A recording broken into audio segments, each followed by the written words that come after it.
Cat Williams has decided to reckon with a force of nature, Queen Bey. Should we doubt the validity of her reign? Let's get into it. After his 2-hour expose interview on the Club Shay Shay podcast, Cat Williams was invited onto the Naked with Carrie Champion podcast to spill even more tea about his celebrity insider knowledge. When the topic of Beyoncé came up, he had nothing bad to say about her directly, but the way he spoke about her made people a little suspicious of why his opinion of her was not overwhelmingly positive. He started talking about shady industry deals behind the scenes, and people made the connection themselves. But it seems Cat has brought up a pretty important question. A question everyone has always assumed is too stupid to ask. How can someone dominate the entire entertainment industry and have no skeletons in the closet? How does she kill it every single time? Beyoncé was born on September 4, 1981, in Houston, Texas. Beyoncé showed an early passion for music and performance. She was raised in a nurturing environment by her parents, Matthew and Tina Knowles, who owned a salon. When she expressed interest in music, her parents enrolled her in dance class and put her into art school in Houston. Her musical debut was in 1992, when she joined a girl group called Destiny's Child.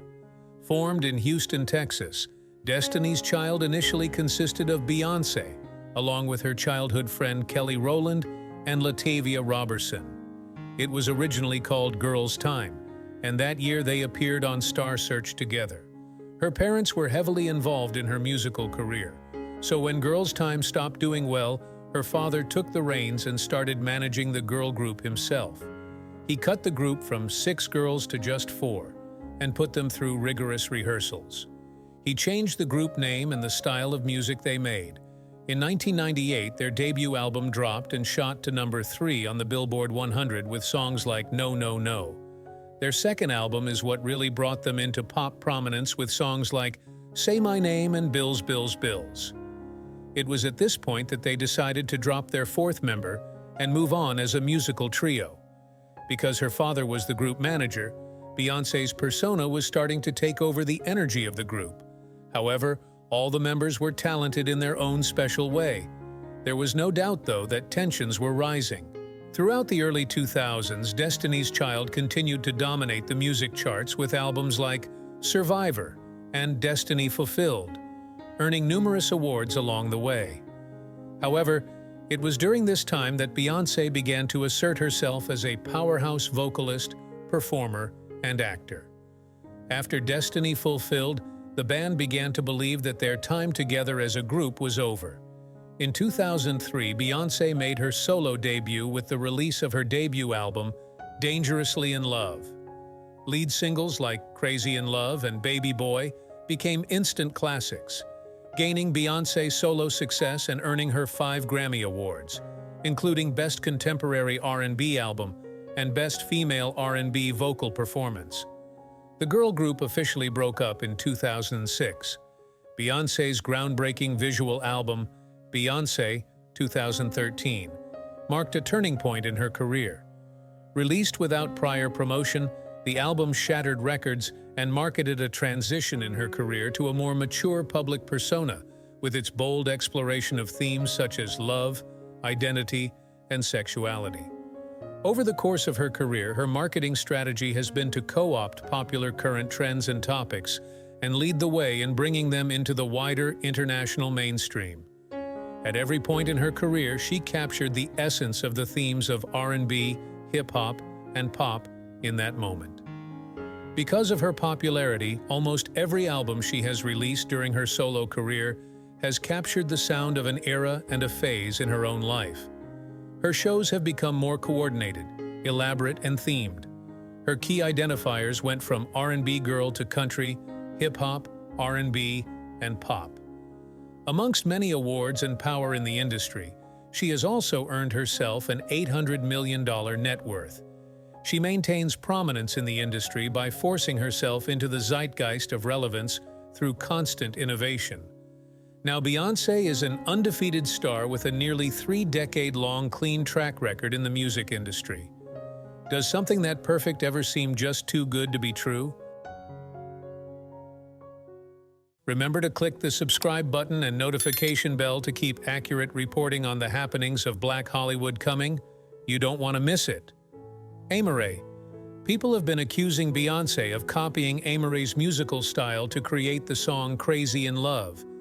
At that point in their careers, they were on the same level, but Aelia could not survive the throes of Beyoncé's popularity after this song was released because Beyoncé popularized the style, and now Aelia just looked like a Beyoncé copycat.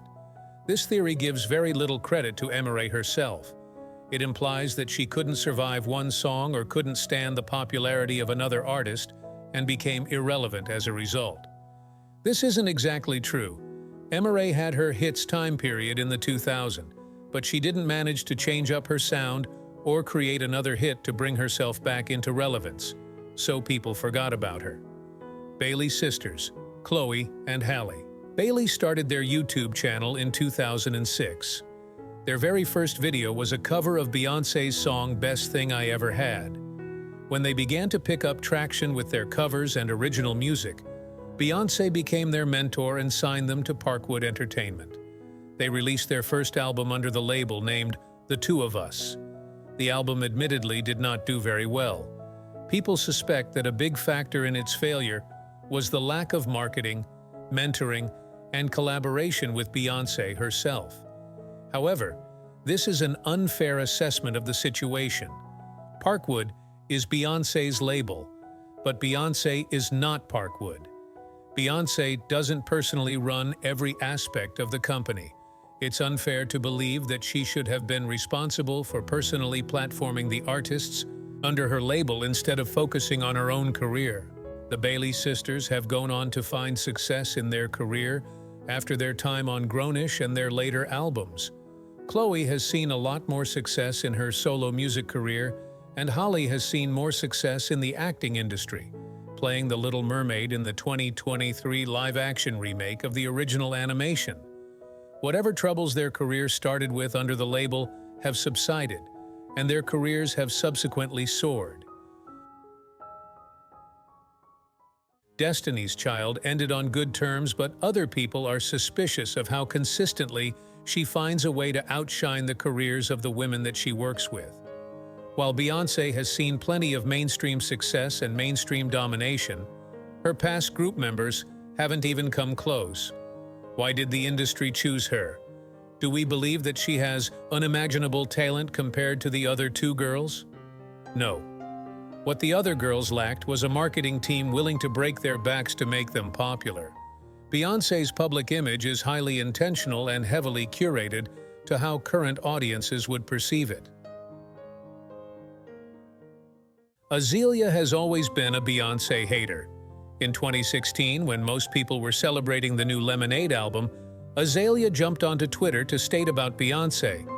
She's purposefully strayed away from political discourse her entire career to make sure she didn't alienate white people. Now that black woman's suffering is a national conversation. She wants to hop on it and make our suffering trendy. And she had a point there until she ruined it by saying she needs to stay under Jay-Z's foot where she belongs and stay out of the creative woman's way. It isn't fair to speculate on Beyoncé's motives when she speaks about political issues she claims to feel passionately about. Aelia has a point in saying that Beyoncé has always captured somewhat of a generic and mainstream perspective on issues when they were popular. Songs like Run the World Girls were not a groundbreaking ode to feminism, even when they were released. The topic was in the mainstream when she released the song in 2011, and it doesn't contain any ideas that would prove disagreeable to most people. When it became popular to use queer ballroom language in AAVE, she also began using more of it in her music and incorporating the dances into her own choreographies. Aelia also expressed a belief that Beyoncé's music was unoriginal and just Mary J. Blige's knockoff music. She hasn't really substantiated these claims. Kelli Rogers accused Beyoncé of sampling one of her songs for the Renaissance album without her knowledge or permission. This is technically true. Beyoncé's song Energy includes an interpolation of Kelli's 2003 song Milkshake, and she was never credited for the theft of her work. After publicly calling out Beyoncé, she received no apology or public statement from the star. Instead, the sample was quietly removed from the album, and Kelli was happy with that resolve. However, Kelli does not own the royalties to her own music. Beyoncé and her team went through her label and the writers of the song for permission, so Kelli was never informed. This is an appropriate way to sample a song. The only mistake Beyoncé made was not predicting that the sole artists of the song would want to be made personally aware. Shouldn't we be careful? People will look for any reason to put a successful person down. From the accusations made, some of them are groundless, and others are mild. There is very little precedent to the belief that Beyoncé is somehow a sinister character with nothing to hide. We can't stand her and say she has no talent, no skill, and doesn't deserve any of her achievements. Her success is so grand that it does warrant disbelief, but it is obviously just speculation. Cat himself had nothing bad to say. Beyoncé is a marketing genius. Most celebrities orchestrate their own public image and carefully plan it out with dozens of teams of people who know exactly how to market themselves successfully. When we look at Beyoncé and her industry dominance, we have to understand that this is an entirely orchestrated and tactical approach. Beyoncé has an entire section of the music market all to herself. That level of success does not come by just stealing someone's songs or image and reusing it forever. It doesn't come from just coercing people out of the industry, something no one has been able to prove Beyoncé has done. We can't complain that she's too big, too good, and too much. It isn't Beyoncé's job necessarily to share the spotlight with anyone but herself. For the time being, it seems the Queen Bey will keep on winning. Click on this next video to take a deeper look into the Black Hollywood stars you know and love. Are you suspicious of Beyoncé?